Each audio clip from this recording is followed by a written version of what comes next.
سادہ سی دلیلیں آپ نے سنی ہیں، دوسرے خطبہ سے بھی سنی ہوں گی، دوسرے علماء سے بھی سنی ہوں گی، میری زبان سے بھی سن لیجئے. یہ وہ قند مکرر ہے جس کی شیرینی کبھی کم نہیں ہوتی.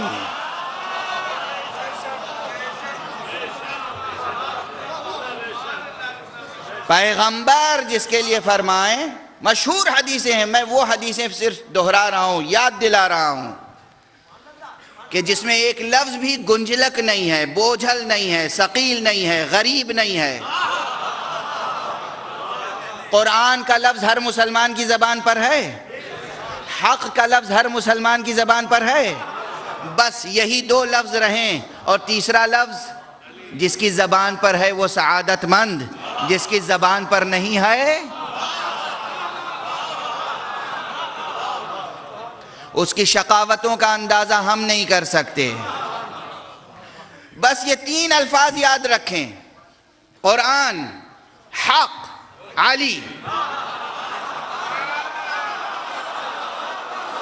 قرآن، حق، علی، تین لفظ یاد رکھیں. یہ تین لفظ دیکھنے کے لیے کسی ڈکشنری کو اٹھانے کی ضرورت نہیں ہے.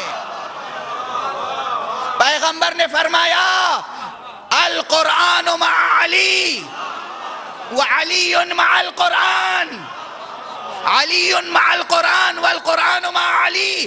علی قرآن کے ساتھ ہیں، قرآن علی کے ساتھ.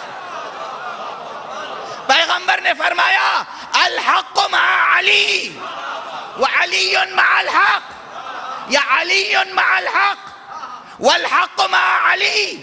یہ حدیثیں پیغمبر کی ہیں اور تمام محدثین نے نقل کیا ہیں. اگر صرف ایک بات علی خود کہتے کہ میں قرآن کے ساتھ ہوں، میں حق کے ساتھ ہوں، تو ان کی عصمت پہ دلیل نہیں تھی.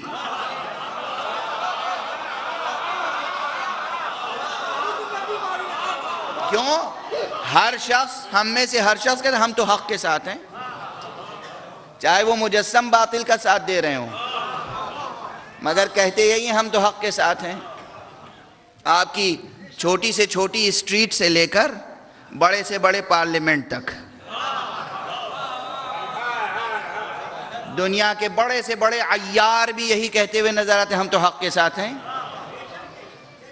دنیا کا ہر آدمی، یہاں اسلام کا دائرہ نہیں ہے، ہر آدمی کہتا ہے ہم تو حق کے ساتھ ہیں. ہم اپنے ملک میں سنتے رہتے ہیں، ہمارے ملک میں ظاہر ہے کہ غیر مسلم اکثریت ہے، وہ سب اہل قرآن نہیں ہیں، وہ سب کلمہ گو نہیں ہیں. پارلیمنٹ میں ایک سے ایک تشریف لاتے ہیں، اور جب الیکشن کا موقع ہوتا ہے تو آنے کے بعد سب کہتے ہیں ہم حق کے ساتھ ہیں. یہ حق جو ہے نا، حق، لفظ حق، اب یہ بار بار کا میرا ہی سنایا ہوا شعر ہے مگر پھر زبان پہ آ رہا ہے، کیا کروں. یہ حق کا تصور مسلمانوں تک محدود تھوڑی ہے.